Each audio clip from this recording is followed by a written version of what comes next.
Hello and welcome to Off the Shelf Reviews. I'm Jess. And I'm Gary. And today we're going to take a look at Castle Freak, which came out in 1995, written and directed by Stuart Gordon.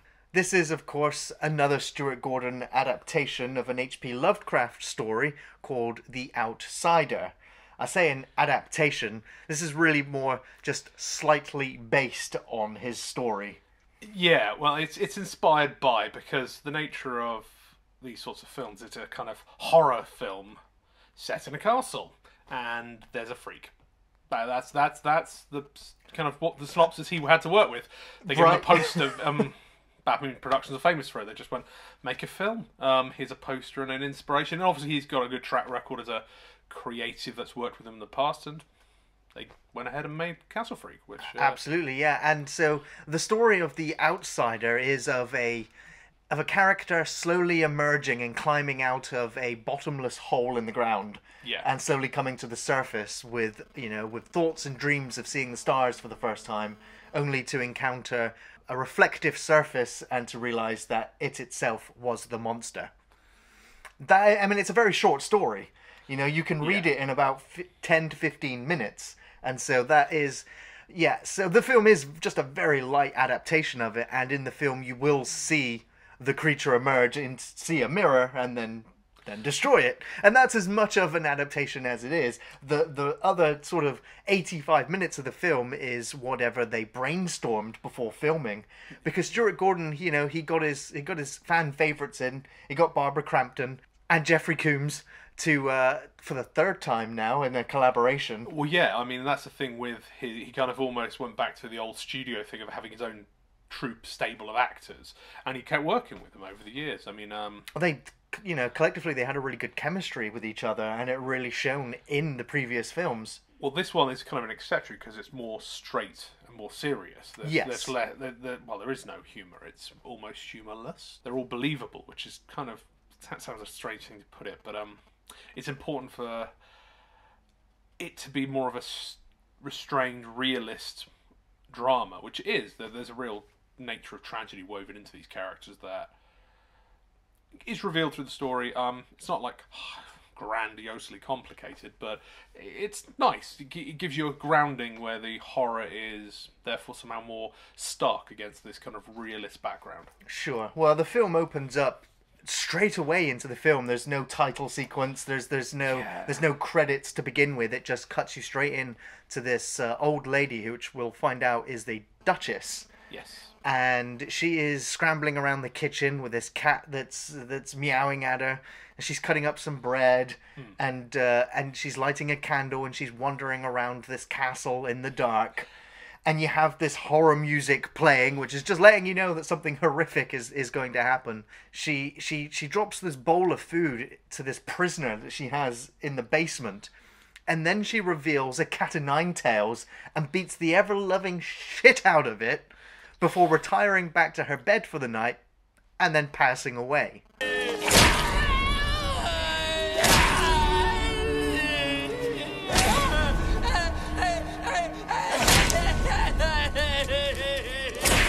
And then we're hit quite heavily with the music, which for me was really reminiscent of the original Evil Dead. Yeah, the music's pretty good through the film. That's something I didn't really think about until you said it. Because the score is really nice. It's minimal it's a minimalist soundtrack in some places, except when the horror is happening.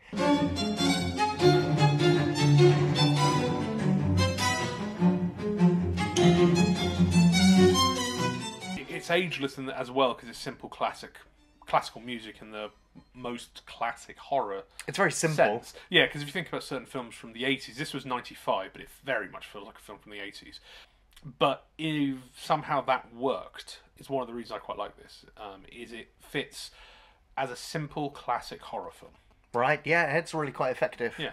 And after the title sequence, that is when we are then introduced to our main cast of characters. Of course, we have Jeffrey Combs, who plays John Riley, the grieving ex-alcoholic father. We have Barbara Crampton, who plays the wife, Susan Riley, and their daughter, Jessica Dollarhide, who plays Rebecca Riley. John has just inherited a castle in Italy, and he's taking his family there in hopes of getting a fresh start, while also looking to liquidize all of the assets to raise up some money to obviously maybe take back home with him. We get introduced to a lawyer character who's kind of helping oversee the transactions, and we're also introduced to the housemaid. And it's the housemaid character that really kind of gives this soap opera exposition as to the backstory of the castle. The castle is haunted.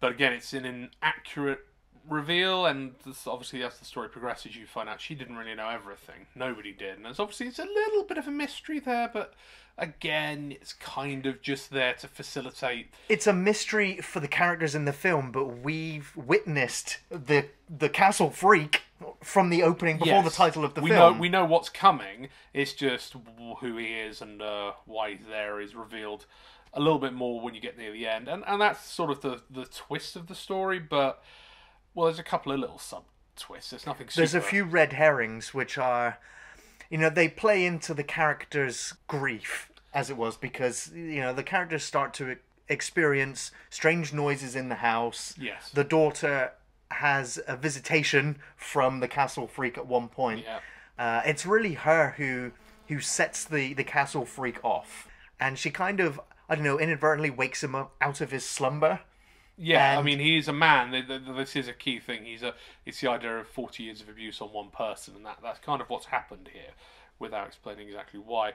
And he survives, as you later reveal, like on rainwater. And yes, yeah, he's been... I mean, we're not exactly sure how long it's been since the mother has died to these, coming to the house. Yeah. But he's not been fed this whole time, but he has sustained himself on rainwater that's dripping through the walls, the cracks of the castle. That little subtlety I liked, because it kind of was like, okay, it's not just magically sustaining himself. There is something going on here, but he is still a somewhat supernatural horror in some regard, because he is super strong. And Yeah. Well, he fuels himself up on cat blood, and it's quite a shocking moment when you see the cat struggling to escape through the little doorway. That was shot. I saw a little clip of that being shot. It was quite funny, actually, because I felt really bad for the cat. yeah. I mean, animal cruelty. That cat did not look happy. It looked pissed.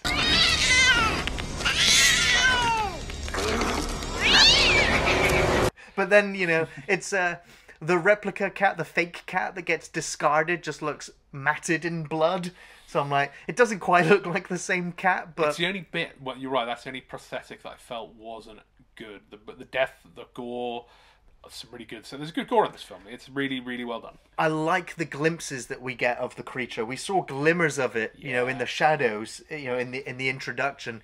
And I love the shot of the close-up of his eye opening and the teeth being revealed through what looks like bandages. Yes. And you're just like, what is it? How is it still alive? What does it want?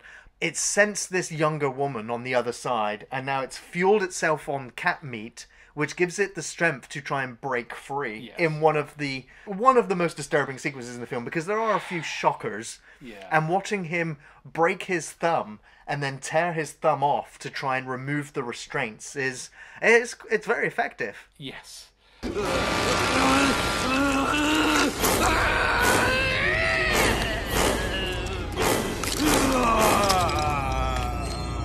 You almost feel for him when he's triumphant, when he's cheering his freedom after 40 years of abuse. I think this film is in two minds. It's playing you a little bit because you're hopeful that, he's the kind of, the Hunchback of Notre Dame, the kind of, the good monster, but it doesn't go so well. Yeah, you could draw some parallels maybe to Frankenstein's monster. There's a sense of humanity in them, and with this monster, we know that. We'll find out that the Duchess faked her son's death at the age of 5, and it was at that point that she locked him up in the basement, castrated him, and abused him every night, it would seem, until her eventual death. The castle freak does have, the intellect of a 5-year-old. And so it has that kind of curiosity, which is again shown when it's sneaking around the castle at night, being a little bit perverted as it makes advances on Rebecca in her sleep. Yeah, well, I mean, it's very weird. I mean, the thing that really triggers it off is obviously there's one sequence of nudity in the film where the father is making out with a young woman from town. Because also it's set in Italy, they're American.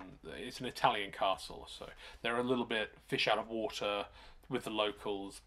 And the father's definitely a bit distraught because, again, this is important to bring up. That there is a real narrative between the father and the mother.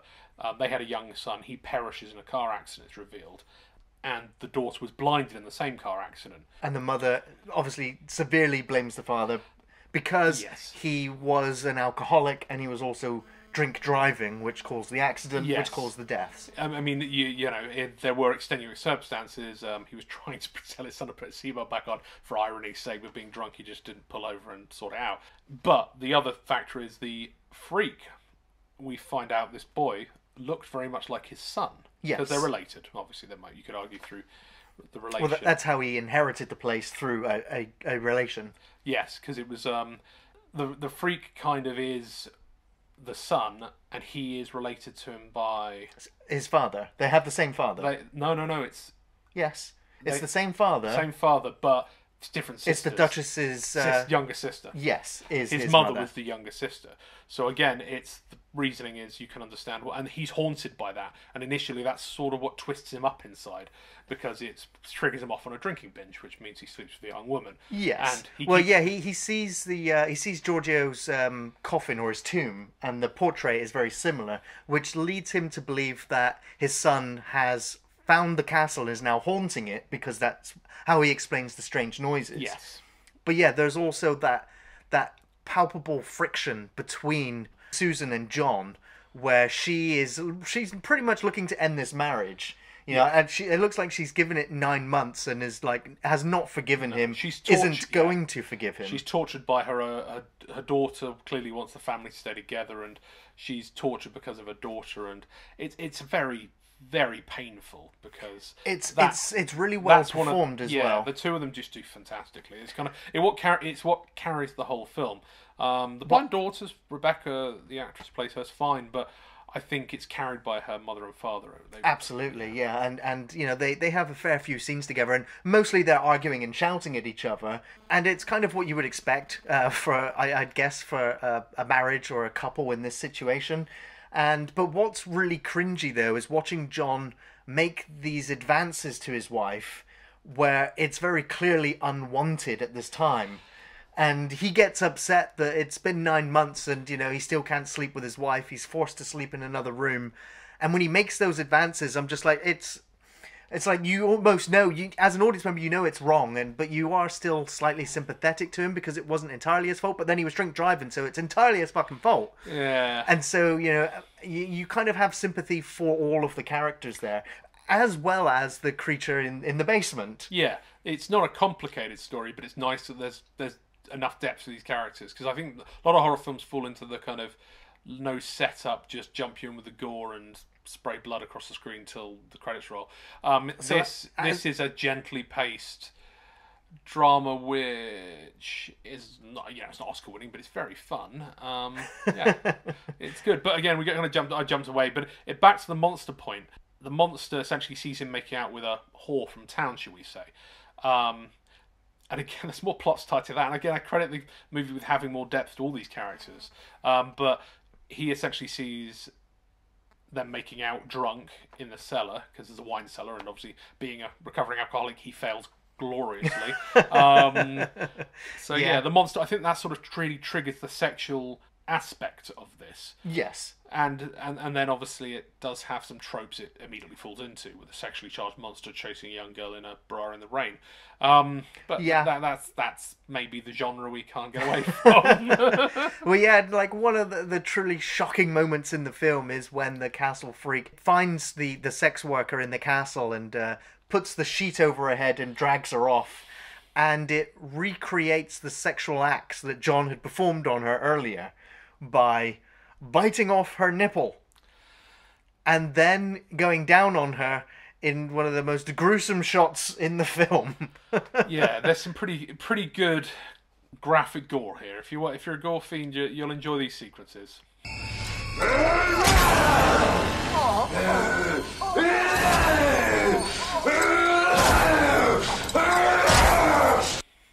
Yeah, and again, so you kind of understand the where the creature's coming from. Like it has that childlike wonder, but it's done in a really horrific way where it's, it doesn't have a penis. It can't orgasm.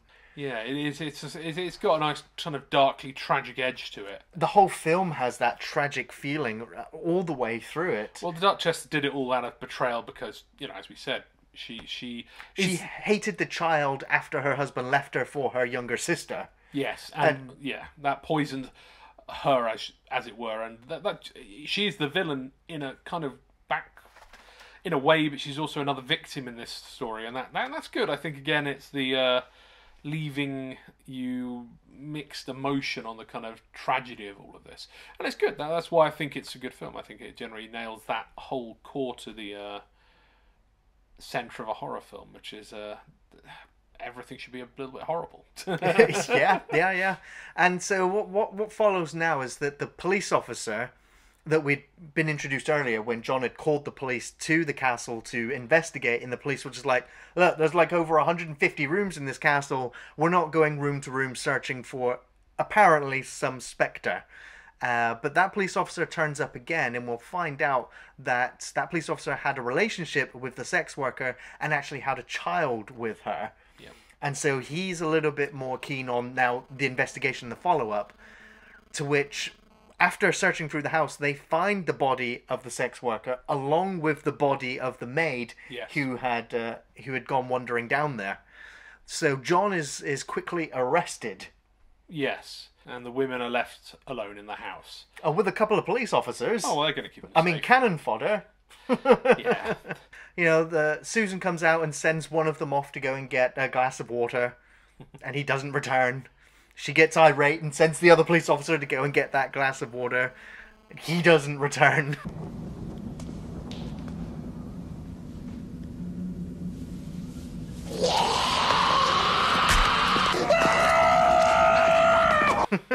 And so Susan goes off to get the glass of water, and that is when they encounter the freak. Yeah, she finds the bodies, her daughter encounters the freak up and close. And that's when she kind of comes to the understanding that, shit, my husband John was right all along. Yeah. There is a monster, because she's kind of doubting or wondering whether her husband was the killer who would kill this, the sex worker and the maid. Out of madness and regret. And I mean, and the other thing is, there is a kind of failure in the paternal duty, which is a core theme to this. Oh, absolutely, yeah. You've got to think of it. It's not it's probably the one theme again that runs through the whole film. The Duchess from the very beginning was betrayed by her husband, and that was John's father. And he, in a sense, failed in protecting his son and betrays his wife. Not in exactly the same way. It's not like he cheated on her, but in a way it's worse. Getting your children killed and maimed is probably worse. Although the Duchess may disagree. But so you end up with this kind of haunting kind of tragedy. That arc does complete. I mean, redemption is there for our central for John. Character. Well, he has that great moment in the police station where the officer's just like, what did you do to her? Did you kill her? And he's just like, no, I didn't kill her, I fucked her. And that's when you get the nice response, because you then fully acknowledge, it's showing this detective's emotional attachment to this woman, who clearly had no emotional attachment to him. No, I mean, he's a pretty generic character, the police officer, but there is at least some history there which ties him into the overall plot, so to speak. And he does express himself, I'd say, for the part he gets to play, as well as you can. Yeah. And so John manages to free himself, knock out the police officer, and rushes back to the castle, hopefully in time to save his family. At which point, Rebecca has been captured by the creature after Susan was knocked out. Only after she started undressing, because this is that sort of horror film. So she's now in a bra, running around being carried over the shoulder of the monster of the adventure. Yeah. And the creature soon finds out that Rebecca is blind. And you have that moment where it's just like, well, she can't see the freakishness that he's now come to understand that he is. Well, he was trying to show the picture to her. Yes. That was me. Off the coffin. Yeah. Which is, again, it was tragic, because you're once again seeing... It's the Frankenstein moment, you're right. It harks back to the kind of clarity that you have in Mary Shelley's Frankenstein, where book or movie, he is still and calm, and suddenly the waters Burst boil. of anger and violence, and it's almost uncontrollable. It very much is this character, and that again may be the not entirely original, but it works. The actor who plays the monster is quite good. He is very, very good. It's played by Jonathan Fuller, who I'm not quite familiar with a lot of his work, but he is, it's a transformation in this. Before, again, in The Pit and the Pendulum, yeah. I believe. Yeah. And again, the director seems to have a small group of actors he likes to call back, and he clearly was pushing an actor from, I think he played a handsome love interest in that movie, lead, to being the lead monster in this one. So he doesn't actually have any lines of dialogue because he can't pronounce any words. I think he's also had his tongue removed as well. Yeah. I get that sense because all he does is growl and mumble. Well, he's kind of trying to say something to her when he's got the photo. Yeah. But you can't really make it out. And again, it's the kind of... But then again, would he have only have known Italian and not English at the time as well? Yeah. So there would be a language barrier?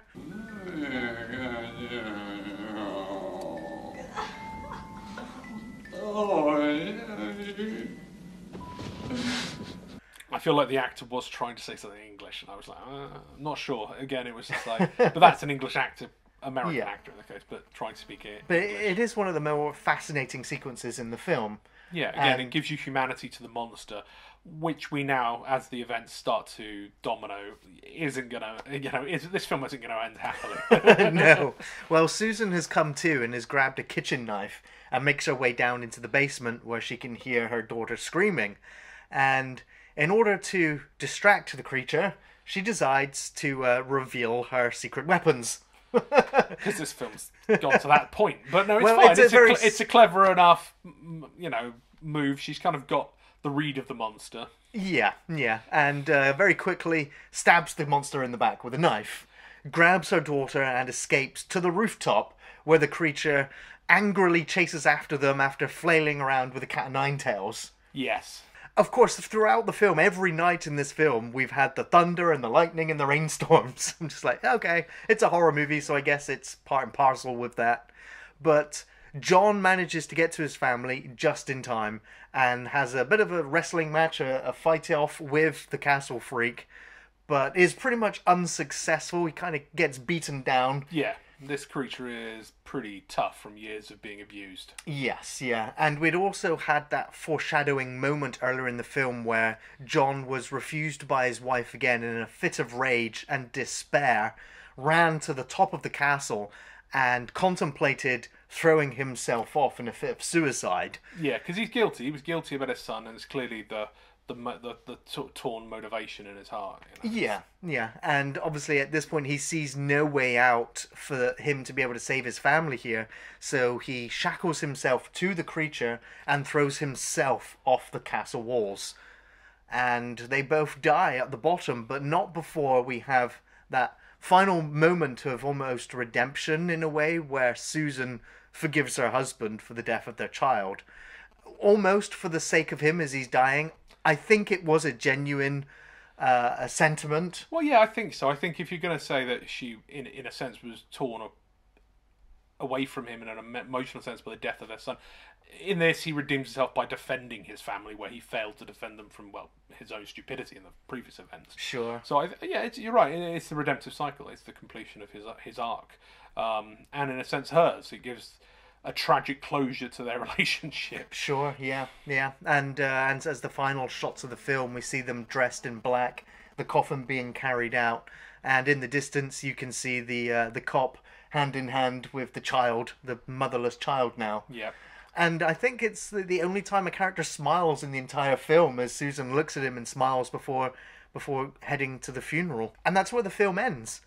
And you're just like, okay, I was kind of satisfied with the resolution. I didn't really expect it to go any other way. I love you.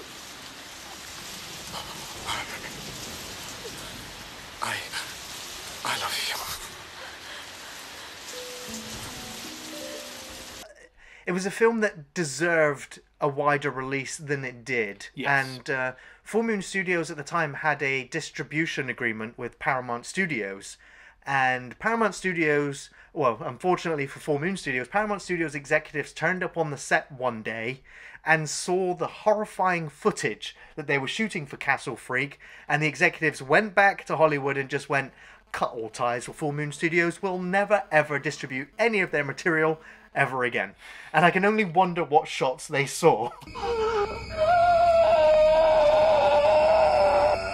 Well, yeah. I mean, if you watch some of the behind the scenes, they were gruesome. Yes. the prosthetics were really good. Yes. And that's one of the redeeming, truly great features of this film. And it is better than a lot of contemporaries in the kind of horror genre that I think are better known. And this one obviously suffered from just coming out at that wrong time where the studio was suffering financially. Yeah. And otherwise, I think it would have done a lot better. I mean, it certainly would have been better known. I'd say it's clearly a cult classic.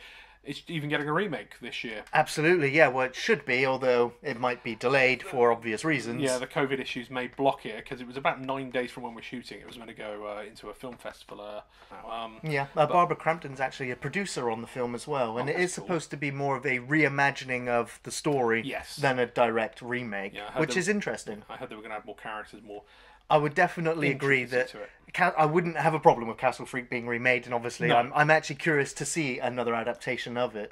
But yeah, going back to what you were saying, the special effects or the practical makeup effects were done by Optic Nerve Studios, and the creature effects in this film were done by John Vulich, who sadly passed away a few years ago.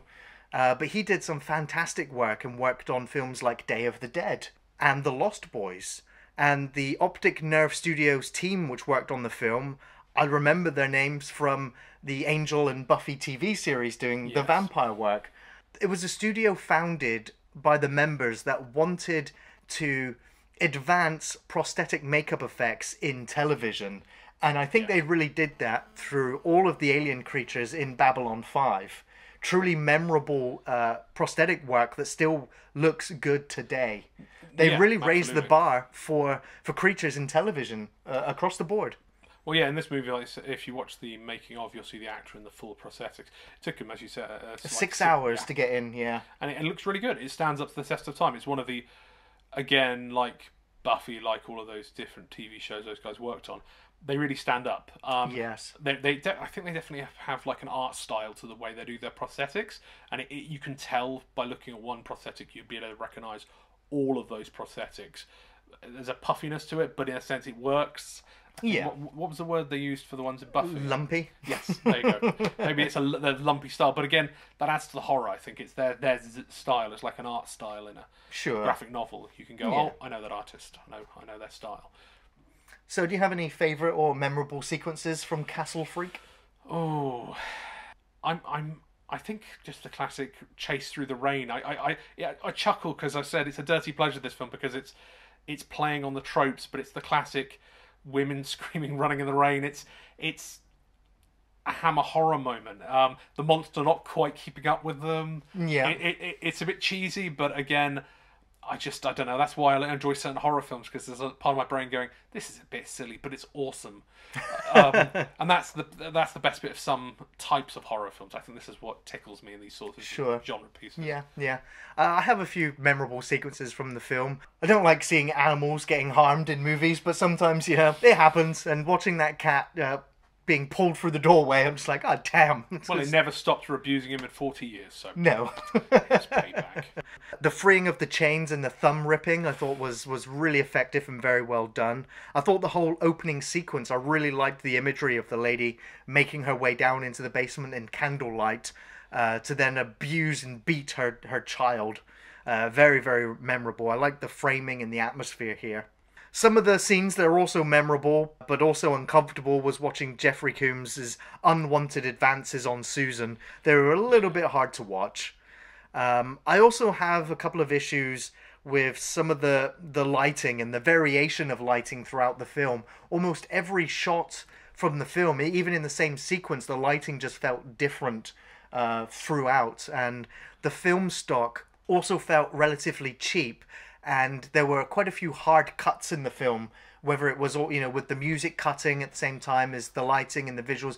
It just felt like the jigsaw pieces didn't quite meet correctly, for some sequences. I'm not sure if there was something in maybe post-production, because there were two cuts of the film, because it did finally get released, and I believe there was an unrated and a R-rated cut. Sure. So I do suspect. I know maybe, the BBFC had a lot of issues with some of the gore sequences in the film, and yeah, I don't know which version. It didn't occur to me at the time to check which version I was watching, because again, I know there possibly are more than one version of this film, so maybe that could be a factor. But I think you're right. Some of the visual quality was a little off. It's more apparent now watching it on a Blu-ray restored copy, where Yes. you can see the technical flaws. Well, I mean, they saved a lot of money by filming at this particular castle, owned by the president of Full Moon Pictures, Charles Brand. And I heard that there was a couple of incidences where they were having some really gory, bloody sequences, but then the Brand family were having a family reunion soon by, so they had to very quickly clean up all of the mess and not show that they were actually quickly shooting a movie at this location. Yeah. But it's a great location, though. It really feels it. And I like the intro as well, when they're going through and you see all those classic horror paintings on the walls. I'm like, is that actually in the castle? Yeah, I mean, some of them, awesome. Some of them looked very authentic, like that bedroom. There was art around the master bedroom where the Duchess passed away. Well, there was a sequence that did also annoy me as well, and that is when Rebecca is woken up in the night by the castle freak, and when she starts screaming and the castle freak runs out the door, a second later, John and Susan come in the doorway and they're like, "What is it? What's wrong?" I'm like, "Did you not see the castle freak? He just went out the door." Yeah, It's it's the very lazy horror trope. Yeah, and again, just the lighting in the basement. It was really well lit, and you could see everything. And I was like, there should be no light in there whatsoever. Yeah, I saw the behind the scenes to that when you've got the coffin being pulled out. Yeah. It was a super lit set, and they had like people lined along both walls. Yeah. It was peculiarly overlit and I think overcrowded. Maybe they felt they needed it. It's always hard to know. I guess they wanted close-ups of the shot of the photo. Of course, to really pop and stand out on the screen. But I think, I think there was a misgauging of that lighting there. But yeah, it just didn't seem consistent throughout the film, and so it was just something that just it just agitated me a little bit, and more so as the film went on. But Jess, do you recommend Castle Freak? Yeah, if you're into the horror genre, it's a must see. I'd say it's definitely part of a very famous horror director's repertoire, and it's one to watch. If you're not so much into horror, if you've got nothing else to watch, sure. But otherwise, I wouldn't go out your way to hunt this down. It's remake, if we're lucky, will be better and may give a bit more depth and twists and turns and a bit more, supernatural, because this is very unsupernatural once you strip away the kind of... Yeah, there's nothing supernatural about it at all. It is obviously tied to a H.P. Lovecraft book, but that isn't this story. This story is a very much realist imagining of perhaps that story in a sense. So it's a very loose adaptation of it. I wouldn't watch this if you love Cthulhu films, because it's thematically there, but it's not dealing with the grander eldritch horror. It's more like... It's the family member being beaten in the basement kind of story. Yeah. And being hidden from the outside world. Absolutely, yeah. Yeah. It's a story of abuse. Yeah. I'm kind of 50-50 on my recommendation for Castle Freak. I really am. I think I can only really somewhat recommend this film to a general going horror audience due to its very slow pace, limited production values, and pretty mediocre story. I really do feel the lack of Brian Yuzna's influence here. The weirdness he always brings to his films and the past collaborations he had with Stuart Gordon, I felt lacking here.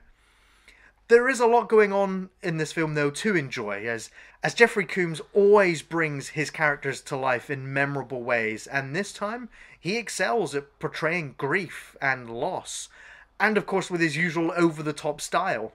You have to give it to Barbara Crampton as well, though, and give her credit as the overprotective mother dealing with the loss of a child and a failing marriage. The chemistry between them both is great, and the tension is palpable.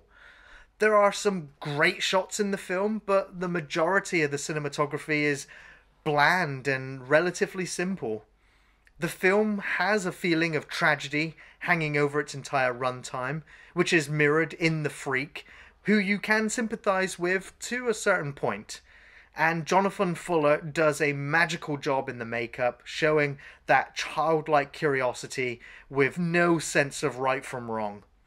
Its monstrous movements and bouts of anger and frustration, though, make him a truly memorable monster. Fantastic work.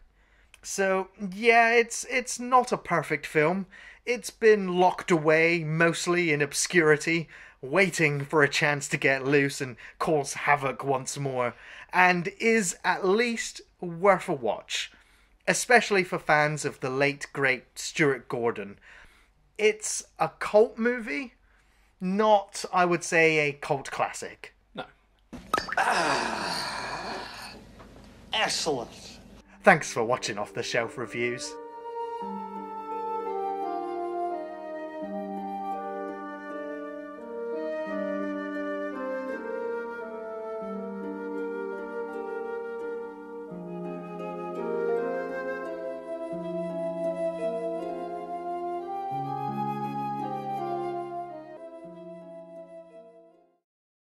The castle is haunted.